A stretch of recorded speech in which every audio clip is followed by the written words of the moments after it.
It's good. It looks like I'm talking in front of a school. Hare Krishna. Good morning, good evening, good night, wherever you happen to be in the world. Thank you for tuning in to the second of our live streams. We've called this one Necessity for a Leadership Step Change. We just can't go on as we are. We have a couple of guests joining Krishna Dharma and I. We have Krishnas Kaviraj Prabhu, who has a very senior role helping to administer GBC activity. We have Kapila, who was one of the team that conducted the recent inquiry into Mayapur and Vrindavan Gurukulas. So without further ado, Krishnas Kaviraj Prabhu, maybe some people wouldn't know you. Tell us a little bit about your life, your history, your CV. Right. I was a student and met the devotees 1974, joined in April of 74, was initiated by Srila Prabhupada in July of 74 in New Vrindavan. Best day of my life. And I've been serving in Ottawa and Toronto. I'm now presently on the board of directors of the Ottawa Temple, the Toronto Temple, and then we have some satellite temples around the Toronto Temple, of which I'm also a board member. And about just 20 years ago, I started going to Mayapur regularly. And I was asked, Praharna was on the deputies at that point, and she is also in Toronto, and she asked me if I'd like to possibly do that service. So I was invited as a guest, and that's how we get people to be deputies. They come on as a guest. And I sort of passed the test, I guess. And I was a deputy for a number of years, and Braja Bihari Prabhu was actually the chair of the deputies at the time. And then he, after I think it was probably about 4 or 5 years of my being there, then he moved on to what he's doing now. And I ended up being voted by my peers to be the chair, and I really take it as a position of service. I don't feel I'm in charge of anything, and actually GBC deputies have no managerial roles within ISKCON. What we do is we look at all the proposals that are given by different devotees around the world, and we try to, in an open-minded way, think of the positive, minus, and interesting points of every proposal. So we have to try to look at it in a very balanced way. Even though we may have a certain opinion about a proposal, we try to put that to the side, and we try to look at the positives, the minuses, and the interesting points. And then we, at the end of that process, then as a group, we vote on a proposal, the deputies, just to give the GBC an idea of how we feel about a particular proposal. And what that does, and the reason the deputies exist, is the GBC used to take up an enormous amount of time just going over all these positive, minus, and interesting points and huge discussions on things. Whereas now it's much abbreviated because it's sort of mentally digested for them. And we're able to present to them this digested product, and they are able to consume it and quickly, make decisions and come to a vote. And so that's been our role. And I just consider it a service to the GBC. I do have over my experience with the GBC, every single member of the GBC that I found has been a very upstanding and very hardworking devotee. And they just often, as a group, have sometimes the groupthink has maybe not been as productive or as relevant as we would think necessary for a movement of our size and our expansion. And so therefore, I feel it's important that, we need to offer some solutions, perhaps. We need to really brainstorm solutions. And I think this is something that we maybe should think about opening up to a wide number of devotees all around the movement. Those who are really interested in improving rather than bashing. And I don't think that, and I saw the podcast last week, and I really appreciated the mood, that it wasn't about bashing the GBC. It really was about helping them to improve their situation with their relations with the devotees worldwide. So, boy, I really got into way more than I thought I was going to, but anyway, that's sort of why I'm here today. Thank you. We like to have these long form conversations so that it's not rushed. But let's get Kapila to introduce himself. We'd love to hear a little bit about your background, Kapila, and how you particularly came to do this recent work. Sure. So I was born into the movement in Vancouver, Canada, and I'll date myself in 1976. So just as I think the craziness was beginning, I got a full dose of ISKCON in all its splendor. And so I went to the local Gurukul, which was a boarding school, but could see my mom every day. I passed on the opportunity to go to Vrindavan because a lot of my friends were already coming back from Vrindavan and saying, it's a mess. I can still recite a couple songs that they were singing about teachers and stuff like that. But yeah, and the mess only got bigger and bigger. I was there until about age of 10, and then we sort of traveled around, and I changed schools every year. After that, it was sort of, I would say, a baptism of fire, going from like a school of like 15 people to school of 1,500. And it took me a long time to sort of establish my own personality after these rapid changes and being quite isolated from the school environments that I was in. Nevertheless, I went to Simon Fraser University and got a honors degree with concentration in Middle Eastern and Islamic studies. I did poli-sci, but also a bit of economics and whatnot. I came to London after graduating, got a professional career in the economic space, so a magazine that dealt with global financial markets. In Canada, Krishnadas Kaviraj, you might remember there was sort of a debt crisis in the 90s, and Moody's was threatening to downgrade Canada. And I was just totally like fascinated by what is Moody's and what is this sort of like threat of a downgrade, right? What's the international financial market system? So now I know all about it. Now I know Moody's is a chap sitting at a desk somewhere in London making up a bunch of stuff based on data that's pretty spurious at best. Anyhow, so I spent some time there, then came back to Vancouver, back to Sharanagati. So my parents are there. I have my mother is a Prabhupada disciple, and my father, who passed away. I will not get into that story, but those who know it's a proper ISKCON, full-on, glorious, like trauma story. But then I have my stepfather. So they're both at Sharanagati, moved back there for a little bit, and then came back to England. And when I came back, one of the things a number of us did, myself and Bala and Chaitanya Mangala, we had this idea that we would try and change the culture that surrounded the youth. And this was a really intentional action that we undertook. And this was the formation of the Kuli Mela Association, and really the expression of those events. So I'd been to lots of reunions over the years, going down to LA, and they were great fun.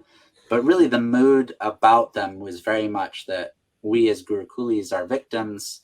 We as Gurukulis need something from ISKCON.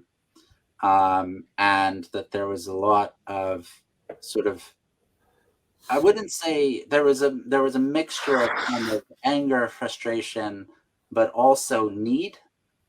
And we really wanted to change that dynamic and say, hey, actually, we don't need you. We have a vibrant existence of ourselves. We are spiritual people. We understand the philosophy deeply. And we can make something of that philosophy that actually your society has failed to do. And that is really embrace everybody within it. So really lose this distinction that you're in and then you're out, and kick people out and all that type of stuff. The Narayan stuff was just kicking off, and I'd have lots of conversations with people being like, oh, we don't associate with that person anymore. And I'm like, that's been your best friend for 30 years. That's like a second mom to me. And you expect me to just kind of go along with like, let's cut them off. They don't exist anymore. It's like, no, it's not possible. That it's family, right? And I think that's really something that is unique that the generations born into the movement can bring to the equation of the society, which is that we believe that this is our family, and it's not it's not optional. We have to make it work, and we have to make it work better. And we also experienced all this abuse. So Kuli Melas were really an offering to say, hey, we're professional, we're vibrant, we have things to offer in the field of medicine and health and spirituality and business, and really like create a positive and uplifting mood. And also really show the ISKCON leaders that they're missing out on this incredible pool of talented people who really have something to offer. So, we did Kuli Melas all around the world for 10 years. It was only because of the recent COVID that we didn't have one that Kalindi wanted to do down in New Zealand again, or Australia. Maybe somebody will come and pick one up. Reach out to me if you want to do another one. But one of the things that was really powerful about the Kuli Mela experience was that I only ever did one. What we actually did is we drafted a program of Kuli Melas. And then when people would come to us and say, hey, we want to do a Kuli Mela, can you do one? And we say, hey, you do one. Here's how to do it. Here's our support. Here's how we'll really support you. And we really tried to grow leaders through the Kuli Mela process. And we were very successful with that. There's a lot of spaces where you can see somebody who really transitioned from being a youth, sort of maybe on the external, to being a real leader in their community through the Kuli Mela process. And I've seen it so many times. But from there, I started to get a bit more involved in the manner. And actually, from that Kuli Mela experience, myself and Chait's and a number of others, we really created credibility with that leadership of ISKCON that surrounded us, because they looked at this and they said, wow, okay, well, this is really something amazing if they came to it. And then, obviously we got criticism for different things and maybe some misunderstandings around why we would have fashion nights and stuff like that. But that's all part of the mood and the energy. Probably the funniest is in Moscow, we still had the party night. And the next morning, there were lots of older disciples, older devotees wondering what the heck was that. But to his credit, a number of Swamis were still supportive, even in Moscow. But from there, took up a bit more responsibility with something called Radha Krishna Records. Got married to a fellow Kuli Mela organizer, Ananda Monet, who some will know as a wonderful musician. Got married, had children, and then really faced what many, young families face, which is, okay, where are your children going to go to school? And obviously, I did not have a lot of belief in Gurukuls in principle, but I had fond memories of the friends that I'd made, and I really wanted that family connection. I say to my wife all the time, for me, I know my influence on my children will wane. Whatever I can offer them is going to be basic, but their friends will carry them through life. And that's who they're going to be most influenced by. So I want to give them an opportunity to have friends that not all of them will be devotees. I think the going rate is maybe 10 to 20%. But that connection will be there. That family, that broader family will be there. And I really wanted to offer that. And we're very fortunate here that we had a Gurukul with really beautiful leaders under Mother Guru and Mother Moksha. I had a lot of trust in their leadership. But that school was also going through a lot of upheaval. The way that schools were evaluated was changing. So a lot, every time they'd been evaluated at the temple, Ofsted would come and they would say, and that Ofsted is the school inspectorate for the UK, for those who don't know, and they have the power to shut your school down. Previously, they'd always come to our school and said, hey, this is a beautiful school, beautiful environment, kids are happy, good. This is a good school, outstanding school. But what happened is actually in the UK society, there were a lot of Islamic schools that had been started to be built up in private sort of like locations with a lot of anti-British rhetoric and kind of really taking people out of mainstream society in ways that, you know, they really were trying to crack down on.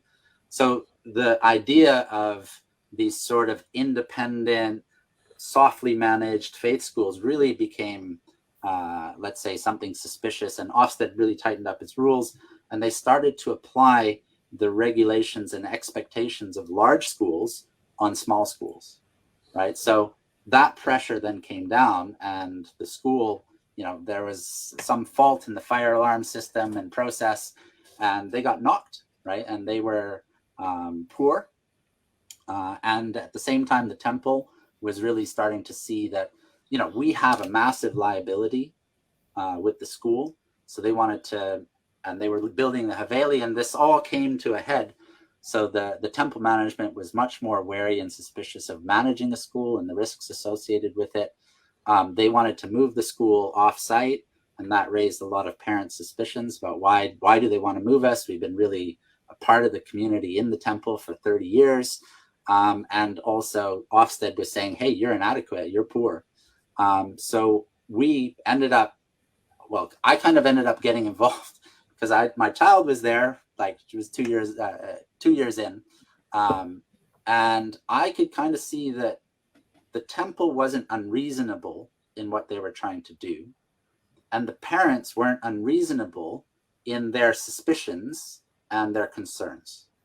But the two of them were headed to a confrontation, right? These two forces were headed to a really aggressive and sort of violent confrontation, right? Because parents were getting more and more upset about being pushed out of the temple environment. And the management of the temple were getting more and more upset about not being appreciated for all that they've done and being attacked. And, you know, it was kind of headed in that direction. And I kind of offered to mediate a little bit in that position. And through that mediation became a voice that the temple really sort of trusted, and ultimately ended up taking over governorship of the school while it was still under the management of the temple. Moved the school to this new location, which if anybody saw the thing this morning about the school, I recommend to go and see it. You know, and was responsible for the lowest moment in the school's existence, which is when we were judged to be inadequate. And like we went to poor, and then under my watch, we went all the way down to inadequate. Now, you know, some people might look at that and say, hey, you're a failure for that. I looked at it as like, hey, we were on this trajectory and I had to give birth to a new school and I had to move it. And I had to face all the challenges and turmoil with the team around me and kind of keep this thing alive so that it could be reborn. And I was eternally grateful when the trust a newly formed trust of parents stepped up and took over possession of the school from the manor. I stayed on as a governor, and now we're good, right? So it really was this curve. But that process actually taught me a lot about the CPO, because what was really interesting in that context was, well, not only did I learn safeguarding and governance and Ofsted and CPO the hard way, right? Literally, I think most people will maybe have 1-2 Ofsteds in their life. I had 4, and as rigorous and difficult as they could be. But what happened from that was, you know, really a lot of lessons about governance, expectation, and we kind of learned that the CPO had a role to play, but it didn't really fit the way the school was managed. And I'll explain that in more detail, and maybe not just in this minute for introduction, but I think if we can sort of put a pin in that, I really want to talk about the relationship between schools and the CPO and what I learned trying to manage the relationship with the CPO.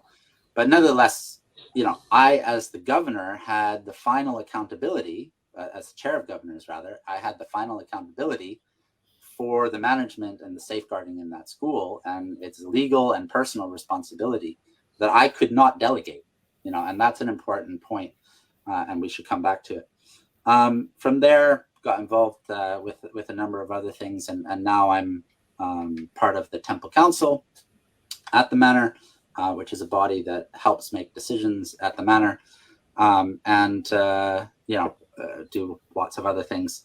But what happened with this is with Naveen Krishna Prabhu, who I've met, he was a trustee. He was also part of the the Avanti schools, so we had a lot of interaction talking about schools.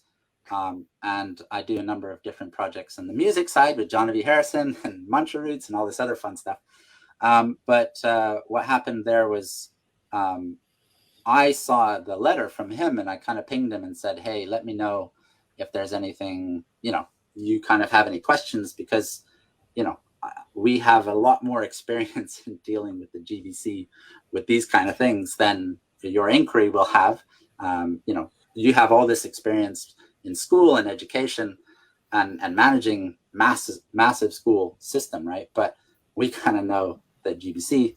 And he said, well, who else would you recommend? And I recommended Chaitanya Mangala, who had worked with and has a very professional approach to things. So we worked on the inquiry, and it was interesting. We started, I would say, with a little bit of optimism, and I still have my messages where I was like, hey, I'm going to inject a little bit of cynicism. And I would say probably we evened out by the end of it.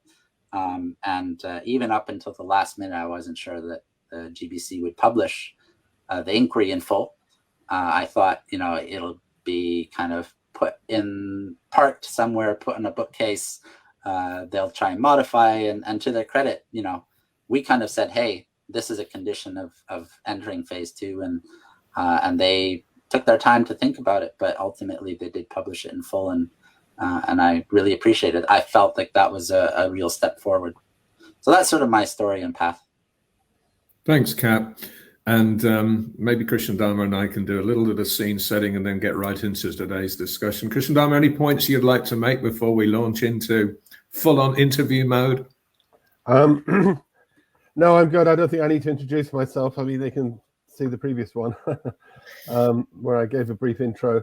But no, I appreciate what Kapila and Kaviraj Prabhus have just said. And I mean, the reason I'm here is because of just that, my experience in ISKCON. Obviously, I joined in 79, 25 years. I was full-time serving. I became Temple ISKCON director, national secretary, temple president, and everything. So I was kind of in the thick of it, and I could, see so many problems. And especially one thing that particularly concerned me was the way that ISKCON's dealing with the guru situation. And so I got kind of involved in dealing with the GBC around that. And then I became aware of other issues and things. So somehow I've got sucked into this right now. I'm not quite sure how I've ended up sitting here now. And but I do feel that as Krishna Kaviraj Prabhu was saying, we need to think about how we can improve the situation. And as I say, the area of particular concern for me is really the way we're dealing with the guru system, as well as the other issues that I think are coming out of that. So I hope that we will cover some of that ground in either today or the upcoming further episodes. So thank you. Thank you. All right. So question for you, Krishna Das Kaviraj Prabhu, and the same one later to Cap. Step change. It's the idea that things can't just keep going on as they are. Something is needed. And sometimes we use terms like refresh, renewal, rejuvenate. What's you signed this letter that's gone around. What's your primary concern about what needs to be done? Well, there over the past year, I've been able to attend the GBC meetings every Wednesday morning as part of my service. And there were just a number of times when I noticed that there may be, I mean, most of the time everything is good, but there were times when I'd sort of go, I would put up my hand and I would say, are you really being relevant to the greater ISKCON audience? Are you serving the needs of the devotees by doing this or by doing that? And I think it behooves us as the general group of devotees, we have to put together expectations. What do we expect to receive from the GBC? And in order for them to be relevant to us, if I'm leaning on that side of being part of the group of devotees. And so I think it is really a good idea to somehow get as many devotees together, or another questionnaire or survey that like was put out before, and say, what are the practical solutions to this problem? And what is it that we expect to get out of it? And how can the GBC, and let's listen to the GBC as well and see what kind of ideas they have as to coming up with solutions. And I think somebody already said to me that it would be really good. We have Nutama Prabhu, who is our communications director, but the communications is mostly directed outside, how we communicate with other religious groups and with society in general. And I think it's really good if we could have an internal communications director that would actually function to bring the GBC into communication with all the devotees, and so that every devotee felt like they were part of this movement and had some importance in Srila Prabhupada's movement. Not that we want to feel important. I mean, we just want to be the servant of the servant of the servant. But at the same time, there's that essence in every person that they feel that they need to be understood and valued. And I think that we have to grow that sentiment that every devotee is of value. Every devotee needs to be dealt with properly. Every person, needs to become aware of Krishna, and we have to all work together to try to help us all become Krishna conscious. So you mentioned relevance. It could be argued, devil's advocate, that the GBC aren't really accountable to anybody here. So, I mean, the community can have its expectations, but we're the ultimate managing authority. So, a lot of our scripture will talk about monarchies, and we're not about democracy and so on. Are we potentially infusing, a spiritual movement with all these mundane liberal ideas? Well, I think that Srila Prabhupada touched upon that in the directions of management, when he did say that GBC members could be elected. So it's not totally outside of the purview of and it's demon crazy, as Prabhupada often talked about democracy, if people are not Krishna conscious. But if the devotees are the ones who are voting, then you're hoping that they're voting with their best Krishna conscious ideals. And that, I think, would only help to make the movement better. So we'll jump over to you, Cap. Same question, really. This idea of a step change, and I'd particularly love to link it. A lot of the concerns that have come in recent months have been the total governance failures regarding child protection. And obviously what you uncovered in the inquiry very much reinforced that leadership was asleep at the wheel, I think was the term used.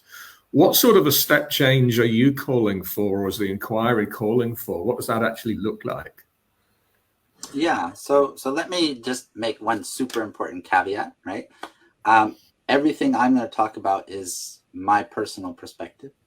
I'm not going to speak on behalf of the inquiry team. I think we would need the inquiry team, and we need inquiry perspective. So I'm just going to speak as me, Pila, my perspective, and kind of what I take from the document. The document speaks for itself.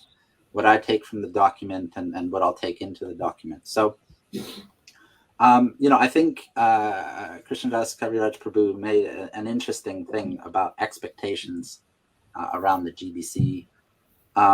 And also, when we talk about step change, what does it mean to me? So let me answer it in the most broad, and then I'll sort of bring it down to how I see it from an inquiry perspective.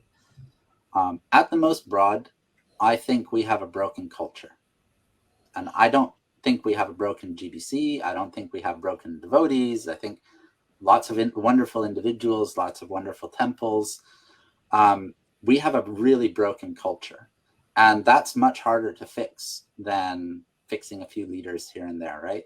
And I think that goes all the way back to when Srila Prabhupada left the planet. And even before that, frankly speaking, I think the culture had already started to break in lots of different ways. And my stepsister, Katie, who's a really wonderful thinker about this, writes sometimes, she draws this diagram of sort of importance within ISKCON, and like women and kids right at the bottom, right?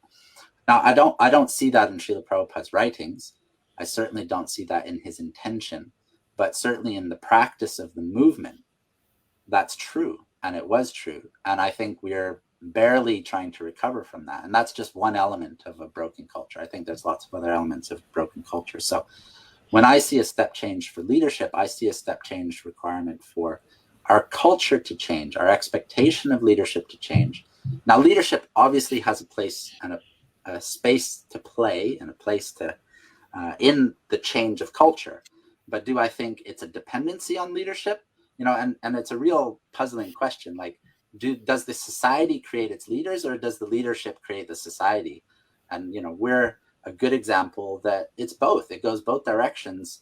And if you look at certain societies, they can only have a certain type of leader because that society's expectation of that leadership, that society's kind of prioritization, that society's structures, they suit a particular type of leadership.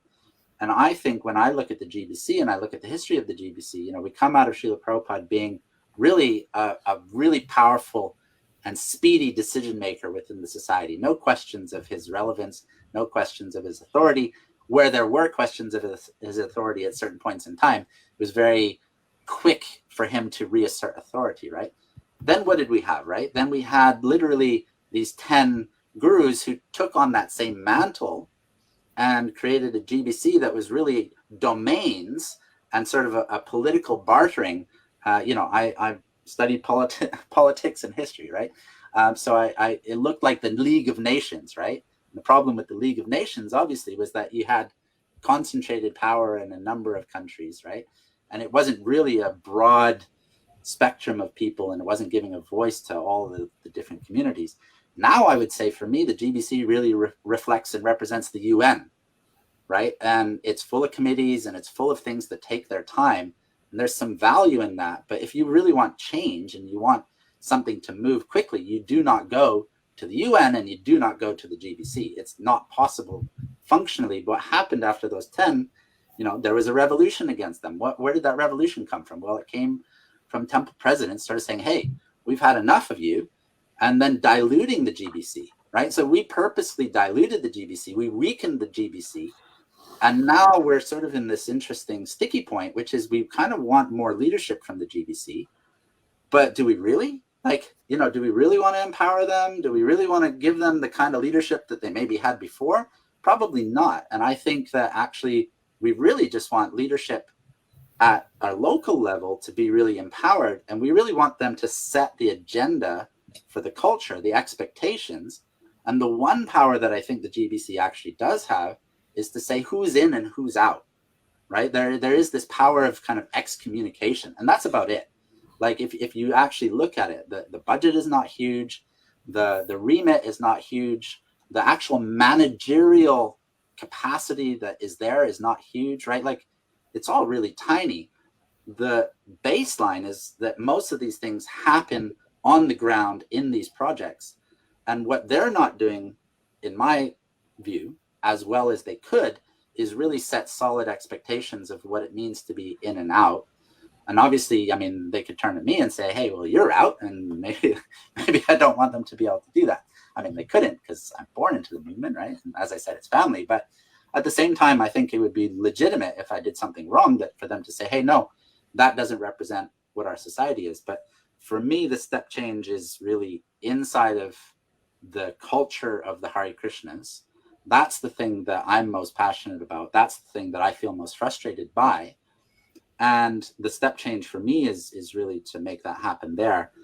And then to bring that down to the inquiry and why it's going to take time. So when we look at the failures that we see there, what we really see is a massive gap between the good intention. Like nobody would look at, and we certainly didn't look at the regulations coming from the GBC and their approach and like the structure. It's all really compact and like it's beautiful, right? Like it's kind of like a communist document in Soviet Union, right? Like highfalutin and power to the people and stuff like that, right? But it's just not in practice. The culture just doesn't exude that. So when we look at it, what I see, and again, I'm going to go personal, what I see in that document is I see that there's this gap between where things are happening on the ground and where the GBC is operating. And you asked a really important question. Why is it going to take so long? We did this very quickly, right? And we set ourselves a really aggressive timeline to do this. And what we now have is we have to fill in that gap that exists between the GBC and this leadership on the ground, right? The leadership in a particular school and the leadership within the community that surrounds the school. And we have to look at that and we have to put, structures around it to move the step change up specifically and pointedly for school management and, step ladder that up. But one of the big problems that we have, so I talked about 3 problems already, right? Cultural problem, GBC being very light on management, and maybe that's something we want. This gap between the GBC in terms of a committee that can have great ideas, but the execution of that, the speed of the execution, etc. But the other gap that we have is, if things are external, right? Like if the right way of behaving, if accountability and responsibility is external, you pretty much live in a prison, right? That's what prisons are. Prisons are like, hey, you cannot do anything accountably and responsibly. Therefore, we're going to lock you here, and accountability and responsibility is going to rest with the prison guards. But if you look at the broader society, the accountability rests with the individual and the populace, right? So you are expected to behave properly. And if you don't behave properly, then the police will come, right? That's the expectation, right? So we can't set up structures that are overly externalized, because if you do that, you have to maintain them, and it's extraordinarily costly to maintain them. So we have to not only bridge the gap between the GBC and these organizations on the ground, but we have to do it in a way that creates accountability and responsibility within those organizations, right? So that it's an internal and an expression. And then what you have in the recommendations is this inspectorate body. And then that inspectorate body is operating more like, hey, if you can't do that, you're going to prison. Now, it would be great if some people did go to prison. I don't mean it literally. I just mean, right, like here's a school, it's not operating. You are not fulfilling your responsibility for safeguarding and child protection. You are closed, right? As simple as that, right? And that's what I'm talking about. So we're in a situation with the next phase, which we have to sort of stretch in these different directions, and we have to stand up this layer of accountability all the way from parents and parent governors all the way up to the GBC, and make those links and connections that, frankly speaking, do not exist. And that's what the inquiry really found. So again, just in the spirit of devil's advocacy, we have 2 holy places, Vrindavan and Mayapur, 2 sites of Gurukulas, 2 instances where horrific abuse went on for decades. And it wasn't that it was unknown. I mean, in the Mayapur Gurukul, something like 8 different investigations went on. Are we saying that, well, yeah, okay, but the GBC was sort of just a powerless synod sitting up there, a conclave of bishops. They can't really be expected to be accountable. It's not like they could have intervened. I mean, help me understand a little bit how it's possible for abuse of such a scale for so long, involving so many staff members, could go unaddressed, and how that's okay. I mean, it's not okay, is it? Right? Like, right. That's the easy answer. Fine, right? It's not okay. I think what's interesting for me is this speaks to slightly different dynamic, and you are speaking to it here, so let's speak to it, right? Which is, where does the authority of the GBC emanate from, right? Because if you understand where the authority emanates from, then you understand where the responsibility rests and what accountability they have, right? From our inquiry's perspective, we specifically were looking at the governance between the GBC and those organizations, and we found it woefully inadequate and empty and confused, right? And that's what we've called out. And now we're looking to fill that in. It's beyond the capacity of that particular inquiry and that particular body to look at it and say, hey, GBC needs to step down or anything like that, right? Like, and I don't see that would be productive in particular, right? Like, I think this can be productive. I think where that accountability and authority comes from can speak to it, right? But I'm much more the type of person, as we did with the Kuli Melas, who says, hey, look, I'm not going to be here to ask you to do something. I'm going to be here and try and do something, right? So we're really focused on what can we do inside of that gap to fix that gap. And we'll work with any of the GBC who are not, who are willing to work with it. But I think in that process, there may be opportunities and times for reflection for GBC members to say, hey, well, actually, we have much more direct responsibility for this. And we should really make way for a new guard.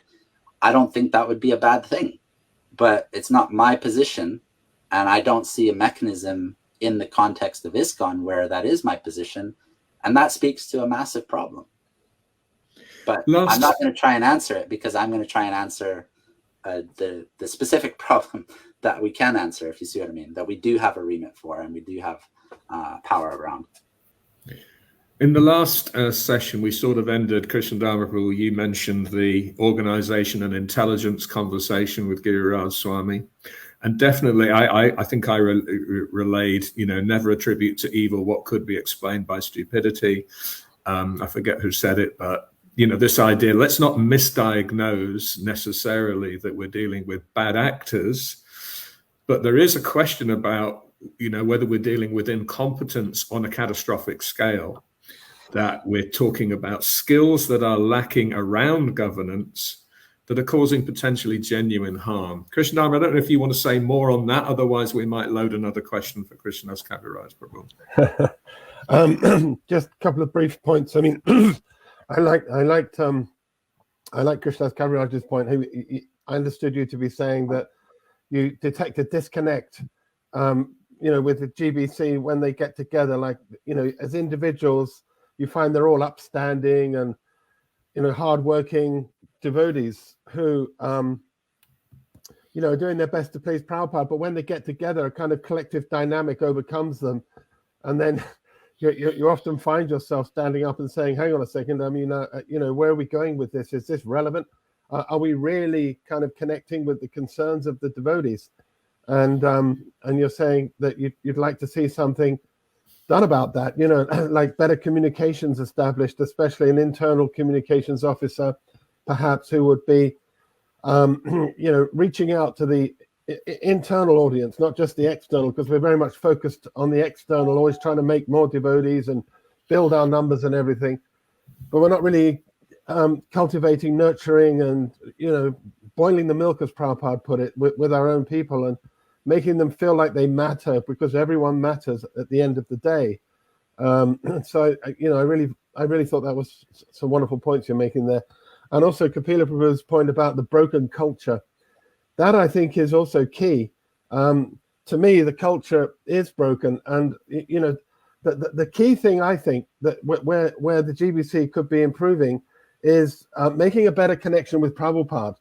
I feel like, you know, the way they've gone, the way the things developed over the years is they've been steadily giving away their power to individuals whom they've made ISKCON gurus, the approved gurus. And these are really the power brokers in ISKCON now. They're really the opinion formers. That, you know, this is where the devotees look to for authority. They don't look to the GBC. The GBC have effectively handed out their power, given it to these gurus. And I see these gurus not deliberately, but, you know, inevitably supplanting Prabhupada, almost usurping him.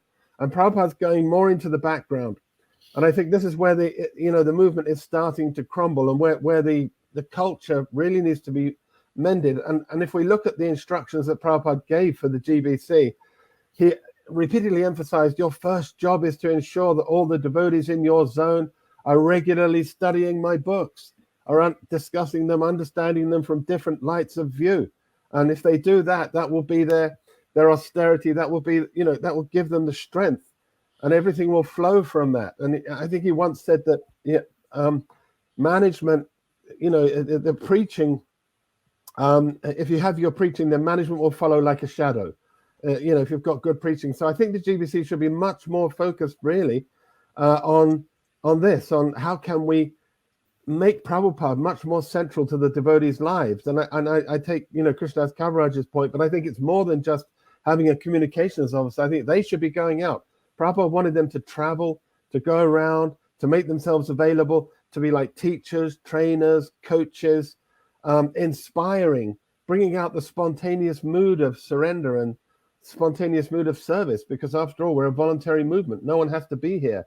Everyone's doing, you know, everything for nothing here to help serve Srila Prabhupada. So they need to go around and really, you know, travel around ISKCON, not be sitting at their desks and passing laws and legislation, resolutions, all this kind of stuff, but much more making themselves available to the devotee community, and specifically with this in mind, to ensure that Srila Prabhupada is not being pushed out into the back, and that, you know, our movement is I don't want to say it's being hijacked by the gurus, because I don't think anyone's deliberately doing that, but that's the culture that we're creating. That's what's happening. We're developing into a lot of personality cults all around the world, and these cults are getting bigger, and the GBC is just kind of adding to them. Every so often they add a few more of these ISKCON gurus, which is really creating problems, more problems down the line. And you know, so I think the broken culture comes back to that let's get Prabhupada back in the center. Krishnadas Kaviraj, Prabhu, I mean, I think we're in general agreement that we want a vibrant GBC that's very relevant to those that it seeks to govern and lead and so on. Do you have a view as to how we get there from here? Well, I think that there's been some really good points. One of the ones that Krishna Dharma was just speaking about, how the GBC has basically been parceling out their authority to the gurus, and now those gurus are becoming front and center for most devotees within ISKCON. I would say that there are still some gurus who really direct their disciples to Srila Prabhupada, to reading his books. There are some, but there are some who I don't think even intentionally end up being or taking advantage of the a power and sway that they have over their disciples, and it could be catastrophic in the future if we keep going down that road. And I think one of the things that has been an issue that I know Krishna Dharma and Tattvavit Prabhu's presented this to the GBC, and it passed actually, that there would be a discussion. And I think one of the things is the institutionalization of guru. Is it necessarily, I mean, I've heard the argument so many times that, well, if we just open the doors to everything, then it may be a mess. But I mean, we have a mess right now with what's happening.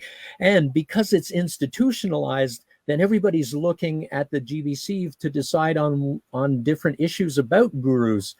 Whereas if it was an educational system whereby every devotee coming to ISKCON was really educated as to who is a guru, what are their qualifications. They don't necessarily have to be Uttama-adhikaris, as we know from the Nectar of Instruction, but they should be people who are cent% serving and doing their utmost to help spread Krishna consciousness and to serve the mission of Srila Prabhupada.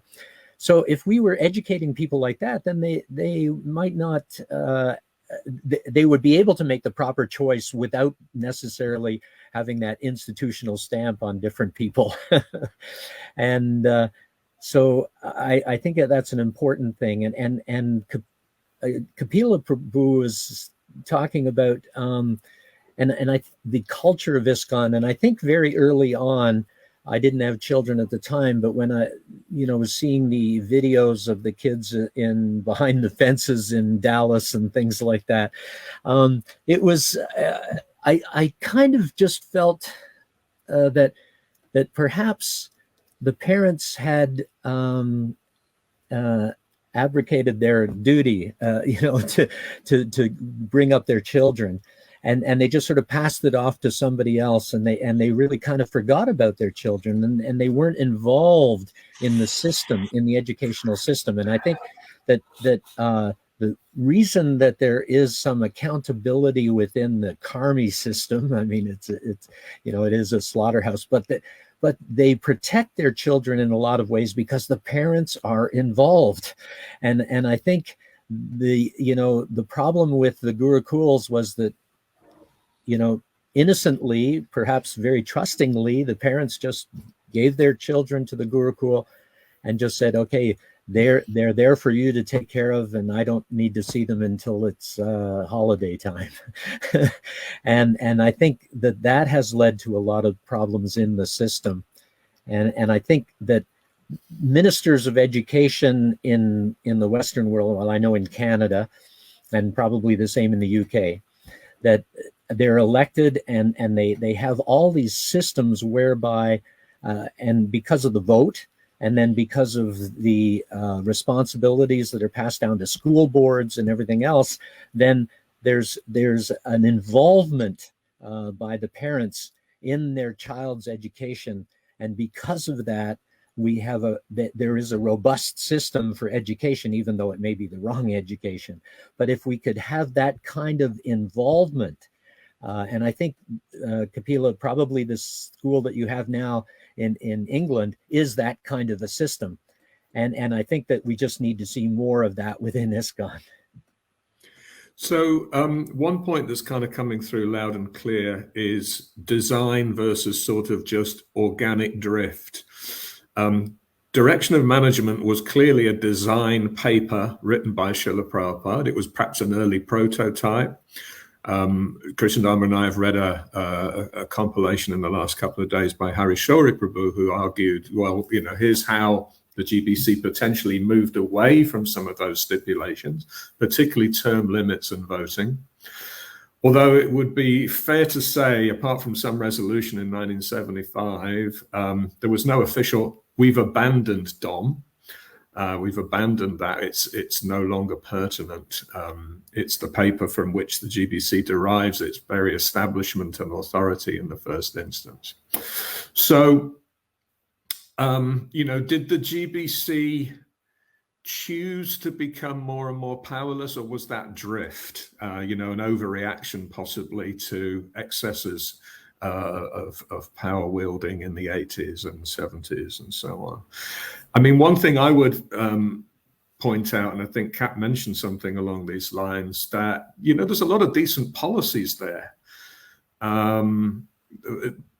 But I don't know where you lay the responsibility where the GBC establishes a policy and then doesn't even follow its own policy. So whether the policy is, we'll give all cases of child abuse or reports, we'll give them to the CPO. So there's a policy like that, but then there's an abandonment of the policy. Or another one that has caused us significant concern in relation to recent months. Okay, Vaishnavis can initiate. Oh, okay, ISKCON India is not happy with that, so we'll backtrack a little bit. So this seems to be another part of culture. Cap, I'd like to kind of throw it in your general direction here, because I think you were the one who talked about broken culture, and you were the one who sort of may have made the argument that GBC didn't kind of end up here by design. I'd still love to know, well, how do we get from where we are now to something that's healthy and working? Yeah. So, I mean, it's been a fascinating conversation, and so many different points that I'd love to pick up. And certainly, I feel like my UN analogy works even better, right? Like when the UN, when any of the big governments of the UN really want to do what they want to do, i.e. when any of the big gurus in ISKCON really do what they want to do, the UN becomes irrelevant, right? Like it's a place to go to leverage. It's a place to go to get sort of some greater upswell of kind of an aura of of righteousness, right? Like it's kind of like you go there to get a stamp, but the real activity is with different gurus, and certainly I think that's a interesting challenge, but also an interesting opportunity. And my own philosophy in life is there's no absolute right or wrong in the material world. Certainly, everything relative to Krishna is correct, so to speak. But in the material world, the seeds of a problem are, very rapidly found in whatever is proposed, right? And it's no surprise that pretty much any organization on the planet, right? Like I'm in business. When I'm in a company, one person comes in and says, we got to decentralize everything, right? And then you do that for like 5 years. But then in the background, somebody in the back room's got a brilliant idea, centralize everything, right? And then you do that for another 5 years. But while that's happening, somebody else has a great idea, decentralize everything, right? So we can kind of get caught up in trying to set a perfect system, and it doesn't exist in the material world. That's my observation, right? My view is more, you've got a system. What do you do with it? How do you make the best of it? And certainly, I think I wouldn't want to go back to the power-hungry 80s, right? Like, I think even in your previous one, I watched it, and, it's like, this is not the worst crisis the GBC has had, I think. I'm paraphrasing a little bit, but I think it's fair to say, right? So, what do we have, and how do we make it work effectively and move it in a much more powerful direction so that it works better is a better question for me. And that's why I kind of like step change, right? Step change is, hey, let's step it up. Let's move this in the right direction rather than a wholesale change, because the wholesale change will have the seeds of its own problems, right? So, I see what are the things that I think the GBC can do better. Well, as I say, I've sort of lived my life with a view that the GBC is a little bit like the UN, right? I appreciate when they have good resolutions. I'm not happy when they have bad resolutions, but effectively the day-to-day experience that I have, the day-to-day experience that my children have, that's really born in the temple environment that I'm in, the community that I'm in. And what is it that I'm expecting from leadership in the community that I'm in? And how does that leadership then connect to the GBC, right? I'm much more interested in that relationship than I am in a lot of other things, because I think that's where the seed of change that's effective can happen, right? So, just to step back just a tiny bit, I have a huge amount of empathy for the parents in the 70s and 80s, and I know Krishnadas Kaviraj, you've kind of pointed some responsibility on the parents, and 100% the Gurukul here in the UK only works because, like, all the parents are involved, the trustees are parents, right? The governors are parents. Like the whole thing is like parent, right? But then we have this strong structure, which is instilled by Ofsted, which creates this accountability.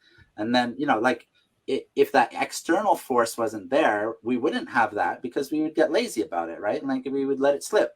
So the fact that they investigate us is good, which is why we talk about the inspectorate in the things. But I just want to go back to like, I almost, you know, just went back in time in my body and just remembered the huge amount of pressure that was put on parents. This wasn't like parents being like, hey, I'm going to be a bad parent today. You know, these kids are annoying me. Let's just get rid of them. No, this was an organization that was like, you are in Maya. You are attached to your kids. Why aren't they over there so you can do this preaching? And you've got to free yourself up. And should they even be here? And, you know, why is there a woman and a child here? You know, like the intensity of pressure put on the parents to give up their children, right? Like literally, it was hugely intense. They were not good devotees if they didn't do it.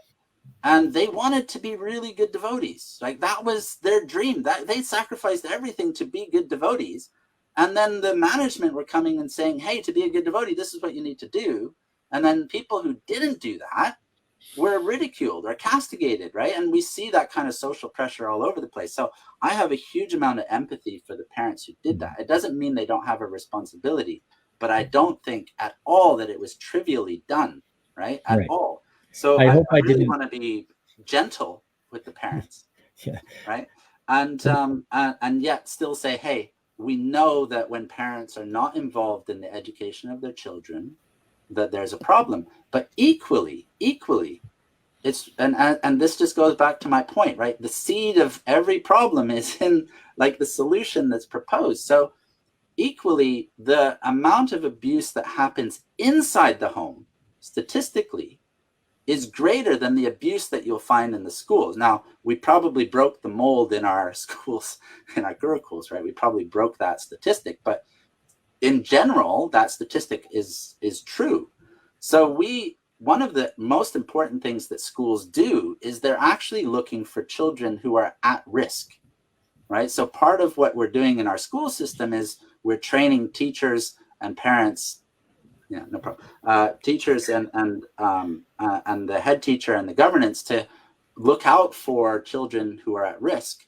And actually that sometimes puts us at odds with a deep engagement with parents, because we might have to call social services and we might have to say, hey, we've got an issue here. Now we try and work it through with the parents, but it depends on the severity. So I don't want to sort of say there's a panacea to just say, hey, parent run is perfect, because actually there's a lot of risk there, you know, and we shouldn't mitigate that risk, right? So, I mean, we should mitigate the risk. We shouldn't underestimate the risk. So just to sort of take it all back to your question, I know I've rambled around a little bit, but for me, when I think of the culture, I think of a culture that says, hey, it's really important that we keep hold of people, that they feel part of our community, that nurturing is important. And I spend most of my time thinking about that rather than thinking about proselytizing, because proselytizing generates a culture where people are expendable. And I mean that in the most genuine way, right? Like we will all be replaced. I know that I will be replaced, right? Like if I'm not part of ISKCON, there's another cog that will come in, because as a proselytizing movement, we're bringing people in that do not know the history.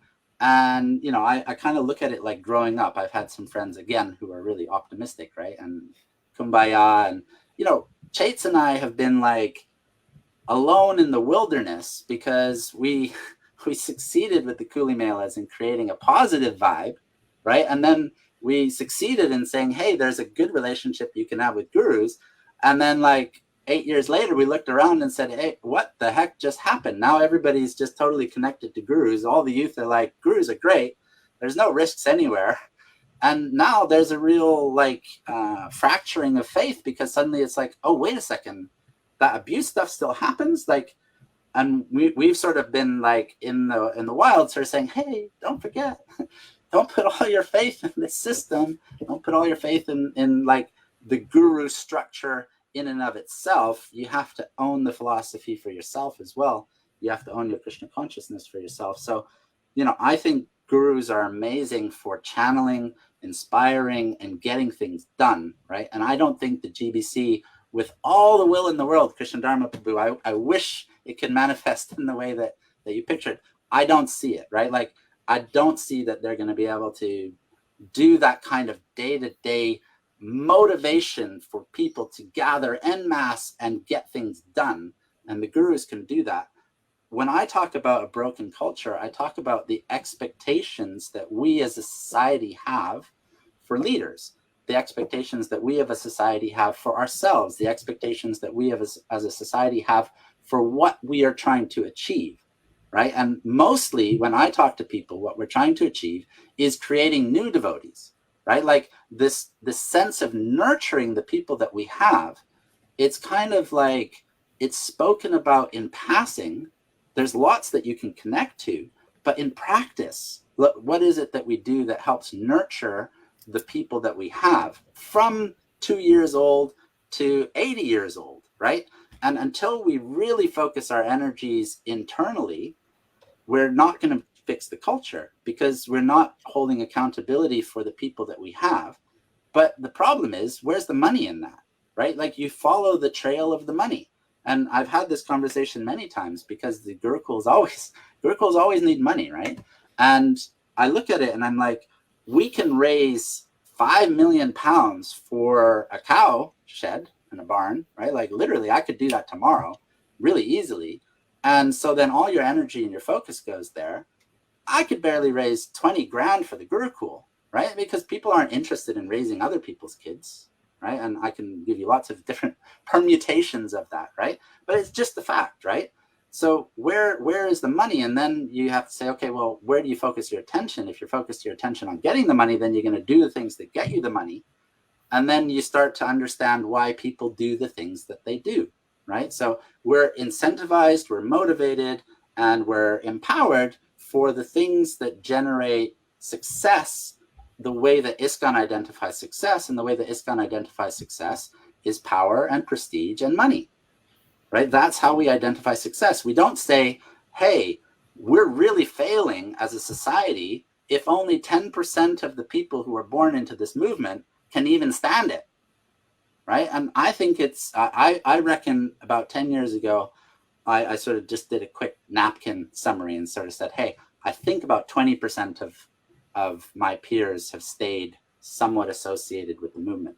I think in the last 10 years, it's dropped below 10%.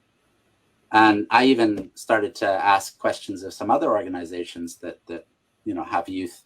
And I'm like, what do you think your success metric is? And it's below 30%. So we're doing something tremendously wrong. And part of the solution that is sort of offered is, hey, let's just close the schools and let's be done with this. This is a risk, right? And the same thing happened at the manor. And as I said, it could have been a really negative situation because it was like, no, we don't want you to stop helping us have a school because we really want our children to grow up in that society in a way that fulfills their Krishna conscious life, right? And gives them a taste for Krishna. I don't have any expectation that my children will be devotees, right? Like they will make their own decision. I want them to have every opportunity to be a devotee and be a happy devotee. That's all I'm worried about. And if they will or won't, that's up to them. I think that if I give them a taste for Krishna consciousness and I give them that right to choose, that I think our success rate would be higher. So when I talk about broken culture, I'm talking about what motivates us and what incentivizes us. And frankly speaking, and I don't mean this in any ill way, but I think a lot of times the older generation are used to what success means, and they go back to the things that drove success the way that they understood it, right? But I think actually, if we look at it, we need to recognize that's not success. That's not a successful society. A society that can attract people who come and go is not a successful society, even if it's a lot more people who are coming and going. Yeah, good point. And I'm in the spirit of broken culture. I'm also wondering about, Srila Prabhupada established DOM with 12 leaders at a particular point in history. And it was a bold move, right? Away from the single acharya kind of model, which is all that people had really ever seen before and known, and would have made leadership really obvious and simple, to a collective model. But it was 12 people, and the movement was a simpler entity in those days. And Prabhupada envisioned, look, just get together and have a discussion about how the preaching is going once a year for a couple of days in Mayapur. That was about as significant as organizational oversight needed to be at that time. I have a hard time taking away any sense of agency from the leaders. I'm someone who teaches leadership development for a living. So to say, look, none of them could really help it, it's just kind of evolved that way. I don't know how anyone actually really takes drive and ownership when there's a body of 40 odd people trying to get together every now and again and meet. But I refuse to believe that there's nothing no one can do about it. It's not like someone else put a gun to their head and said, you just become a legislative conclave and, you know, give up the preaching and inspiring others, or whatever it may be. So we've kind of stumbled our way there. I do think there's a real need for design thinking now. How do we design the kind of leadership that the organization does need? And I don't think we should attach absolute significance to time, place, and circumstance arrangements. There's certain principles, like the principle of local autonomy and entrepreneurship. That was clearly something that Srila Prabhupada emphasized and really, really wanted. But it's not that he wanted an impotent, body that oversaw things, that just passed resolutions and so on. I might invite Krishna Dharma Prabhu in. We haven't heard from you in a while, just to respond to any of those points. And then we might start to move towards kind of closing out this this chapter. Krishna Dharma ji. Thank you. Yeah. I liked what Kapila Prabhu was saying, but I think he might have misunderstood me a little bit in terms of what I meant when I said the GBC should be traveling and preaching and inspiring. I don't think they should be motivating a workforce. I mean, you were saying that the gurus have the power to do that. And I think that's exactly the problem that we have, that the gurus are doing that they're viewing these, individuals whom they accept as disciples all too often as a workforce to develop projects and different things like that. But that's not our mission. That's not the mission of the Krishna consciousness movement. Our mission is to make people Krishna conscious, to practice Krishna consciousness in their own homes, to become lifelong practitioners. You're talking about an attrition rate. You were mentioning, figures of 10 to 30% that kind of like make it, or are still making it now, and probably may not even make it to the end. It's not how you start, it's how you finish. And our attrition rate is absolutely terrible because we're not focused on the right thing. We're not focused on devotees becoming Krishna conscious, on cultivating their spiritual lives. We're much more about building structures, building huge temples, getting projects, getting stuff done. That stuff will get done. That's Prabhupada's point, that if you inspire devotees, if you make them Krishna conscious, if you help them to become Krishna conscious, he wanted them to be independently thoughtful, to be Shastra Chakshush, to be able to practice Krishna consciousness independently without depending on, guru, looking up to their guru or their mentor or whoever it may be. They don't need to do that. That's what's happening. We're creating a culture of blind followers. We have this system where people come into the movement and then very quickly they discover, there's all these guru figures out there, these spiritual titans. I need to accept one of those as my Lord and Master, and then he'll tell me what to do. And, it's very easy to do that, to abdicate your own responsibility for your spiritual life, for your decisions in your life to someone else, because it's difficult to think, it's difficult to make decisions in your life, and it's convenient if there's someone else there who might be able to do that for you. And so we're not really training devotees in how to be thoughtful, in how to be Krishna conscious in their lives, because if we did that, everything else would work. And that's what I was saying earlier, that we need to connect them to Prabhupada, connect them to Prabhupada's books. That's the first thing we have to do. Not connect them to this remote guru who's not really going to have anything to do with them and may perhaps hook them into some kind of mentor system where really, they're not getting what they need. And therefore we see that after 10 years, 20 years, they're floundering. They're not even chanting their rounds. They're certainly not hearing classes, reading the books, or doing anything. Our movement is failing terribly. We're losing almost all our people. It's inevitable, isn't it? We see it as an inevitability that if someone's been around for 20 or 30 years, well, they're probably just on the fringe now. They come for a festival now and again, but they're not seriously practicing. Of course, some are, but it's a low percentage. Why? Because we're not training them properly. We're not creating that culture of hearing and chanting and discussing and doing kirtan together. Lord Chaitanya said, come together, 6 of you, 8 of you in your homes. Do some kirtan, discuss the Shastra together, and in this way be Krishna conscious.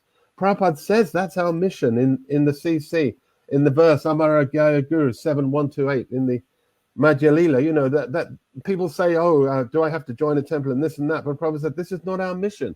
Our mission is to make people Krishna conscious, just to inject it into their lives. Let them stay where they are. Stane stita, just stay where you are, practice Krishna consciousness. But we have a different system. We have these gurus, they amass huge followings, and then it becomes like almost a workforce.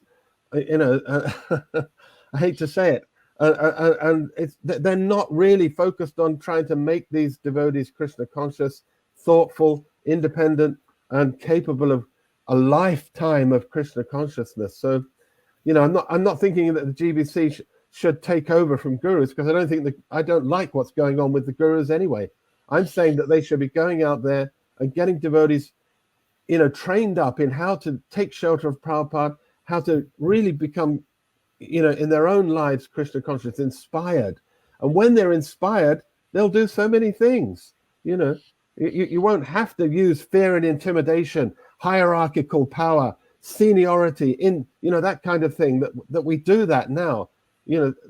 These things should not be there, and it should not be part of our culture. I've seen too much of it. Maybe I've been around for too long. I've become too cynical, but I still see it going on, and I think it's terrible. And that's why I'm saying that this is the key problem that we're facing at the moment, is the way that we've developed this whole kind of culture of the guru and disciple in ISKCON. Thank you. Thanks, Prabhuji. I think we might take some of the questions, see what comments we have around any of those, and then we'll invite closing out. Remember, this is a series of conversations, so it may be that there's so many things left unsaid today, and we'll definitely be inviting you all back.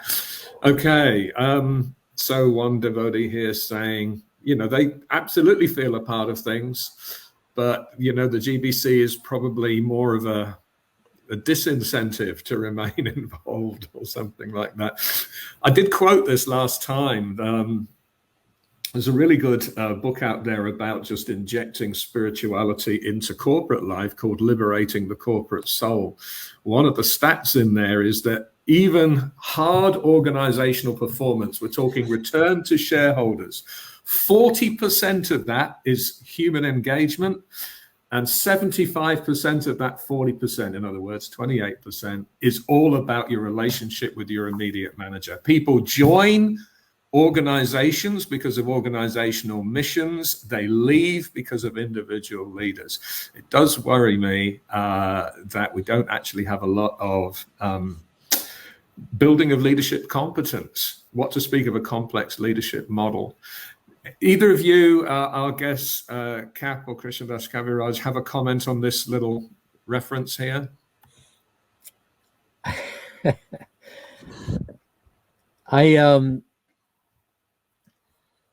think that the GBC are trying to work on a lot of these things. I don't think that they're in the dark about this.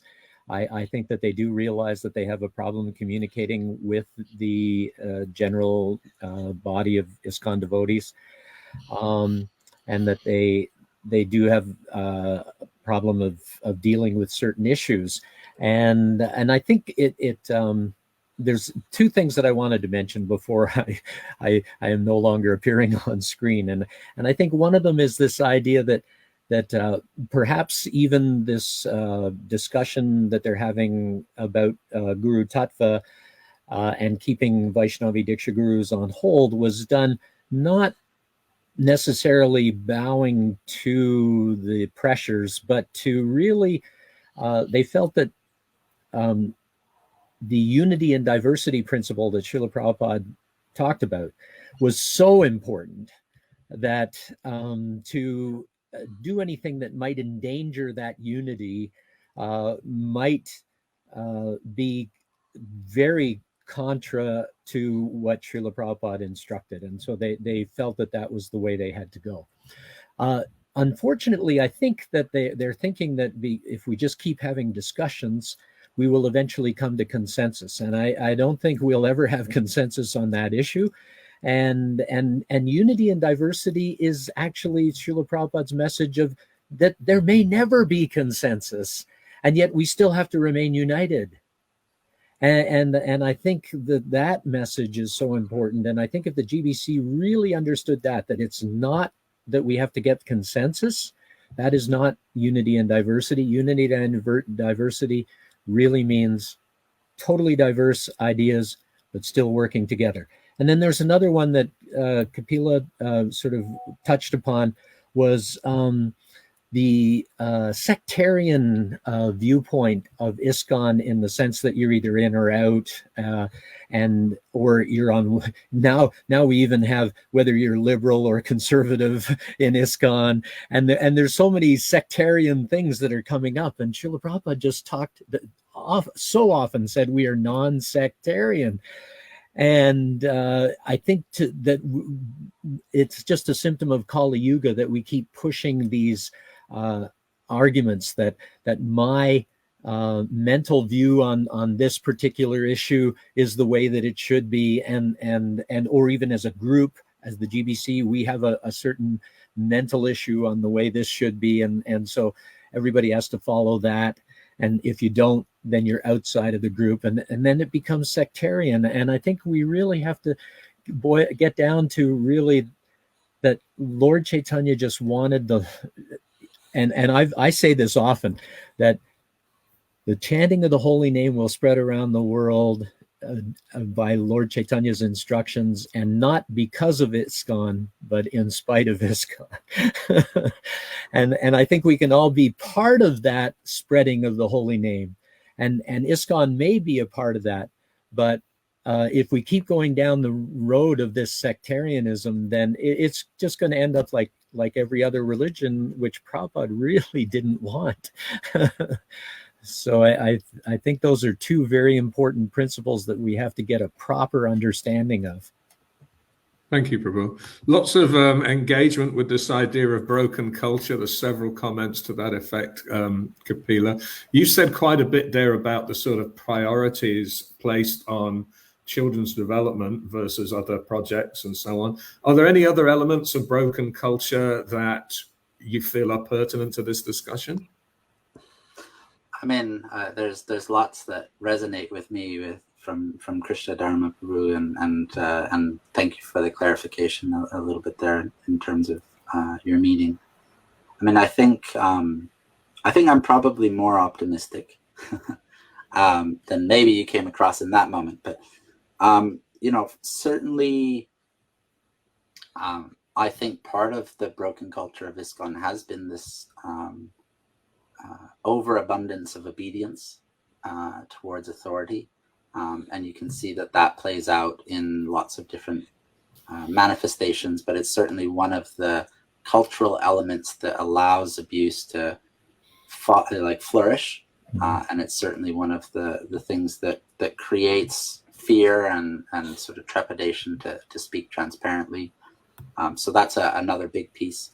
I think actually, interestingly, this conversation is an important one. If I just go back to that one person's question, I'm happy to be in the movement. I'm not happy the GBC's in the movement.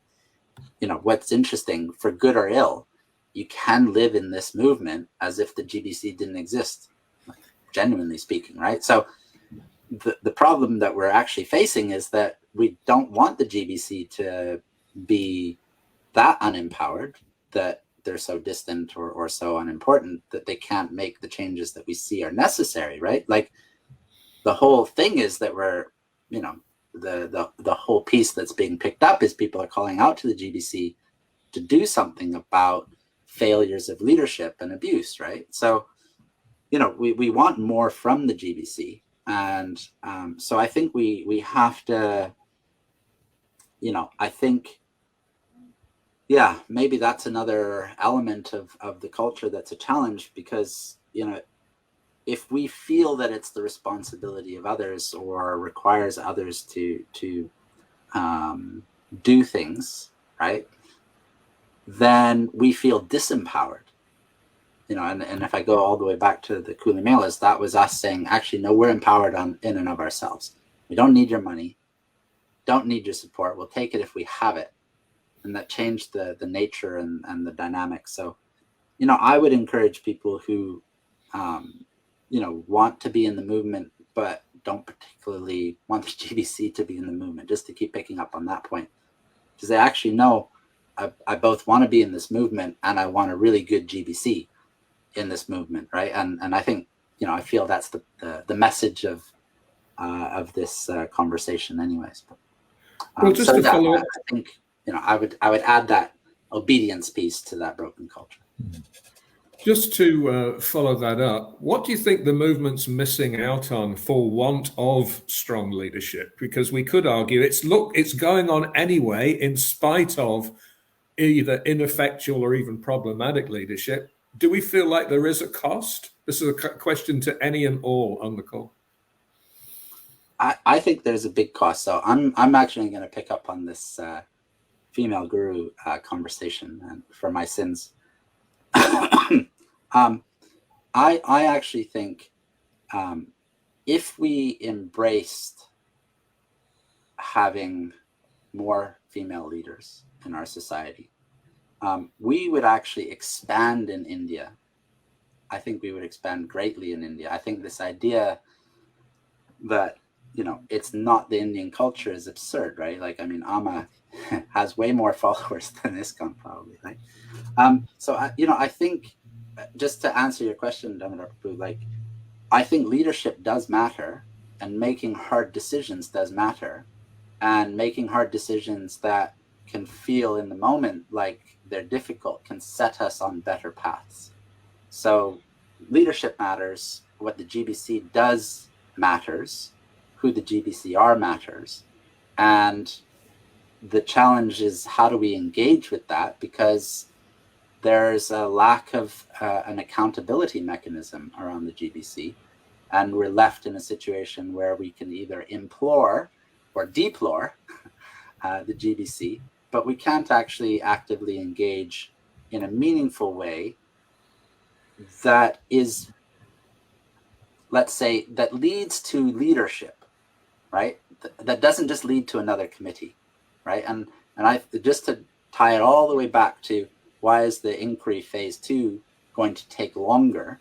It's going to take longer because, as I say, we have to try and fill in this gap that we see between the GBC as a body with good intention, at least stated intention. I'm not going to go into the individuals, but stated intention, and then the activity on the ground. So I think the puzzle for us, and I don't have an answer here today, but I think the puzzle for us is to say, what gives us strong leadership that is held to account effectively, but also allows us to proceed with hard decisions that allow the movement to move forward? And I think it's a gap in the middle. And if we look and go back, and Krishna Dharma, you can speak about this much more intelligently than me, but if we look at Varnashram as a system to draw inspiration from, the Kshatriyas were the leaders. And if the Brahmins wanted to take that power away from the Kshatriyas, they could take away in an instant. And that was the check and balance. But it wasn't that the Brahmins came and tried to do that leadership. And so for me, the real gap in our society is a gap of the administrative class that has powerful leadership that's held to account by the GBC, rather than, and I do not do this at all, I do not look to the GBC to be a Kshatriya class, an administrative class, a class of, leadership that's trying to drive the society forward. So my view is that that's the gap, and we need to find a solution to fill that gap. Mindful that we're coming up on the hour and a half mark, and so we'll probably start to move towards closing out. There are a lot of comments here, and I hope that the discussion will continue. But what are your sort of concluding comments from this free-ranging conversation, Krishnadas Kaviraj Prabhu? Well, I just am amazed that I've been even part of the intelligentsia that are here, and I've in Canada we have this system with the temples where we have a board of directors, which are senior devotees who sort of have the vision of where the temple should go, and then there's the temple president or a temple council. We have both models in some temples, and so there's a board of directors that kind of keeps everything on track, but the day-to-day operations are done by the executives in the temple. And I think Kapila was sort of touching on that, actually, in that the sense that we should maybe have a GBC that are like a board of directors, keeping the vision of where everything should be going, but the day-to-day management of all the nitty and gritty should be done by an executive, sort of more like a Kshatriya type body. Yeah. Thank you. Your closing comments, Cap? Yeah, no, I mean, thank you for spending the time. Maybe we didn't go into as much detail on the inquiry as some of the audience would like, and apologies for that, but I think... Feel free to go there now if you like. Well, no, I think, I would ask the devotees to have impatience, but enough patience, right? Like, so be impatient, make demands and say, hey, we want to see this move faster. I think that's the right attitude, and it's certainly healthy. But where I'm saying patience is, let's keep that into a healthy dynamic, which is like, hey, we really want to see this succeed. We really want to see this move faster. There is a festering wound, and we do not have effective governance. And the faster we have that effective governance, the better. So, and we really intend to see that through in a very clear way. But because the infrastructure for that really doesn't exist, and because there's a lot of different dynamics, we didn't talk about CPO and interaction with actual school leadership. Maybe we'll save it for another day, but because it's so hollow at the moment, and that's not to say there aren't well-intentioned individuals inside of India who are not capable. There are lots of well-intentioned individuals who are capable of leadership, but we do not have the right structure in place. We have to get the framework, we have to get the structure, and we have to fill it with the right people. That will take time, and if we rush that, we're just going to plant the seeds of another problem in 5 years' time. So we have to do it right. We have to do it right the first time, and that's going to take longer than just sort of removing the whole thing. Now, that isn't to say, hey, for some people, maybe just shut them down today and wait till that's there. But I think that's unrealistic. And where would all those kids go? So, yeah, be patient and impatient. I welcome the impatient. Thank you, Krishna Dharma Prabhu. You have any closing thoughts? Sure, yeah. I mean, for me, I think the key word that we need to latch onto is empowerment. And I mean, I think the GBC have gone there with their cultural diversity resolution and idea, but they've strayed away from that now. They've acquiesced to the Indian Bureau, to the pressure from India, and retracted the VDG thing, as we know, which was a part of cultural diversity. Cultural diversity really means local autonomy, which is what Prabhupada wanted. So I think, there should be empowerment on a local level. Let devotees get on with their projects over there, do what they think is the best thing for their preaching. And I think they've gone from being like the ultimate managerial authority with the veto, as Kapila Prabhu was saying earlier on. They've got that veto and they can decide who can and can't be a part of ISKCON. That's great. But they shouldn't be using it on a day-to-day basis. And it seems to be what they've become, like this really top-heavy bureaucratic body, which is overreaching itself and it thinks it's the ultimate authority and can tell you who your guru can or can't be, whether you can accept a lady as your guru. If you want to do that, that's your business. Who on earth are the GBC to say that you can't do that? What's it got to do with them? It's my spiritual life. If I want to accept someone as my spiritual guide, that's on my head. You know, is that not obvious to anyone that they're just overstepping themselves there and creating all these problems for no reason at all? You know, so I think that empowerment needs to be there. Okay, let them get on with it. Empower individuals. Give them, you know, because now the assumption is they're too stupid, they're too naive to be able to choose their own guru. We have to oversee that. Otherwise, they're going to make some kind of blunder. And it's a self-fulfilling prophecy, because we're creating legions of blind followers who are just depending on, you know, authority from above rather than thinking for themselves. So empower individuals, teach them, train them, coach them, make them Shastra Chakshas, and empower local projects. Let them get on with it. Get your hands out of it. You know, just go around and just make sure things are going on nicely, like Prabhupada said you should. But don't exercise all this legislative power the whole time. It's just causing more problems than it's solving. It really is. Thanks, Prabhuji. I just wanted to and we should pick it up another time, but I don't think it came from nowhere, right? Like, I think we had a complete failure in the 10 gurus, and then we saw consistent patterns of fall down or abuse. And I think, you know, we actually expect the GBC to tell us that this person is not suitable to be a guru. So I would just say, I don't think it came from nowhere. And I think there's, as I say, the seed of every problem in the material world, in every solution, right? So we have to recalibrate. I totally agree. But we do need some way to understand that, hey, this person is an abuser and not suitable to be a guru, right? Like under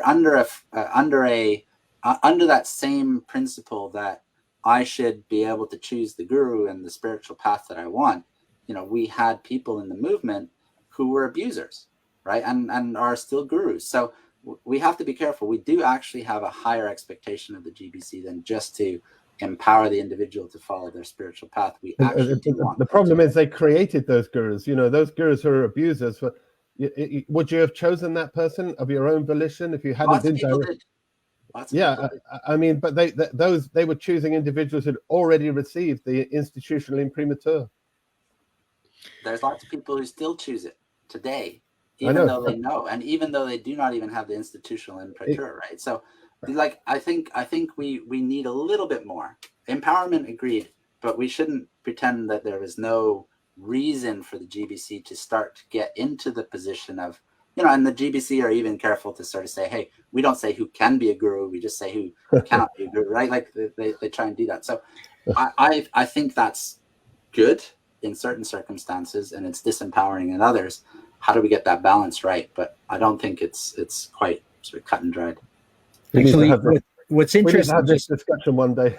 Yeah, just quickly, the GBC did pass a resolution years ago. In fact, and I think they even sort of passed it again to sort of emphasize it, that all Srila Prabhupada's disciples should be looked upon as potential gurus, and but anybody who's coming to the movement should, you know, look upon with good education and proper understanding of what is guru, and then make their choice from any of Srila Prabhupada's disciples. How's that working out? But yeah, the problem is that the system kind of has the stamped ones, and so people don't look beyond.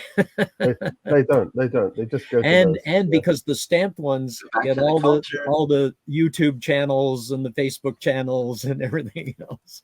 Culture, prestige, money, and power. Yeah, that's the culture. So people coming in look, they say, well, I could be with this guru who has that great opulence and power, or I could be. We're not training them properly because of the culture. The culture is certainly working out for some beneficiaries, but yes, is it working out for every intended beneficiary? Yeah. I'll say a few words by way of bringing today's session to a semicolon, because these are just going to continue these conversations. Thank you very much to our guest for a lively discussion. One of Srila Prabhupada's measures of the health of the movement is that it would encourage thoughtful devotees. And so we see these conversations very much as thoughtful devotees. In secular society, there's an understanding that old school management, pretty much early industrial age management, if you think about the feudal system that preceded the industrial age. Landowners gave up their holdings, bought factories, and put the serfs to work in the factories. In their minds, we are the intelligentsia, they are the sweaty people who do the work. That is a very outmoded way of thinking. And I worry sometimes that there's a bit of a brains versus hands arrangement in our own paradigm. I've often heard it said, you know, a lot of our leaders are hands-on leaders with their hands off. So I don't know that we've yet figured out how to really do collective leadership, participatory leadership in a way that really promotes the right culture. But I'm really encouraged that we've got thoughtful people putting their minds to this. And I hope that we can include the GBC in these conversations, and that they also listen to a lot of the, you know, thoughtful points that are made. There are so many facets to this, whether we're talking about how initiation should work and the relative institutional versus charismatic power of leaders. There's a whole bunch of things around how do we get child protection right and create a sense of all members feeling engaged and valued and so on. And even just how leaders in a collective body that's sort of decentralized can still exercise strong governance and strong leadership and so on. So please bear with us if you're feeling frustrated listening to these conversations. Why haven't we got a result yet? It's simple. No, it's not really that simple. I work with someone who's one of the champions of the innovation movement, and he's designed this 3-day process of intense, called innovation hubs, or you know, there's a few different words for it, design thinking and so on. And he said, yeah, generally by the end of day 2, we've kind of figured out what the problem is. And that was quite funny for me. You've devoted 3 days and you spend 2 of them just on problem definition. So it's going to take us a while. ISKCON didn't evolve into this current tangle overnight. And it's going to take a lot of good thought and dialogue for us to actually find a way through and get that step change. Thank you for joining in. Thank you for our guests for giving up your time and your thoughts, and we'll hope you can have you back. There's a lot left to be discussed. If you've enjoyed the podcast and you feel like it would be useful for other people, please share it, and let's keep the comments going. On that happy note, I will end this broadcast, but I'll ask our panel members just to stay on for a very rapid debrief.